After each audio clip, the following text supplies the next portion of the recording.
আসসালামু আলাইকুম, কেমন আছেন সবাই? আজ আপনাদের সাথে একটা দারুণ ভর্তা রেসিপি শেয়ার করব। এটা হচ্ছে কাটা ভর্তা রেসিপি। হ্যাঁ, এটা ট্যাংরা মাছের কাটা ভালো করে ধুয়ে বেছে পরিষ্কার করে ভর্তা করেছি। এটা কিন্তু যুগ যুগ ধরে চলে আসছে এই ট্যাংরা মাছের কাটা দিয়ে যে ভর্তা বা বাটা বানানোর রেসিপিটা। চলুন আপনাদের সাথেও শেয়ার করি। প্রথমে আমি ট্যাংরা মাছের কাটা নিয়েছি, খুব ভালো করে ধুয়ে মুছে পরিষ্কার করে নিয়েছি। তারপর এখানে নিয়েছি পেঁয়াজ 2টা এবং কাঁচামরিচ, রসুন সব কিছু নিয়ে নিয়েছি। তারপরে নিয়েছি ধনিয়ার পাতা, এটা দিলে আর বেশি মজা হবে। প্রথমে কাঁচামরিচ চুলায় বসিয়ে ভালো করে ভেজে নেব, কারণ কাঁচামরিচ ভাজতে একটু সময় লাগে। তারপর দিয়ে দিব কাটা, তারপর একটু সরিষার তেল এবং সুন্দর কালার আনার জন্য দিতে হবে একটু হলুদের গুঁড়া। সব কিছু দিয়ে নেড়ে চেড়ে সুন্দর করে মিশিয়ে ভেজে নিলাম। তারপরে দিয়ে দিয়েছি কেটে রাখা সুন্দর করে পিস পিস করে রাখা রসুন। সব কিছু এবার তুলে নিয়েছি। তারপর দিয়েছি ধনিয়ার পাতা। ধনিয়ার পাতাগুলোকে ভালো করে ভেজে নিতে হবে। সুন্দর সবুজ কালার চলে আসলে এটা নামিয়ে নিয়েছি।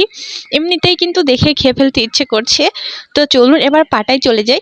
সবার আগে কাঁচামরিচগুলোকে লবণ দিয়ে বেটে নিতে হবে।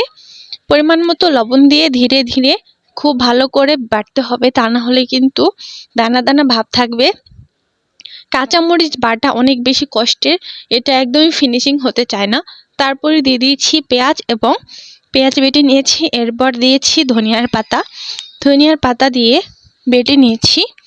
তারপর এখানে মাছের কাঁটাগুলো দিয়ে আস্তে আস্তে সময় নিয়ে ভালো করে বাটতে হবে, যেন একটুও কাটা না থাকে।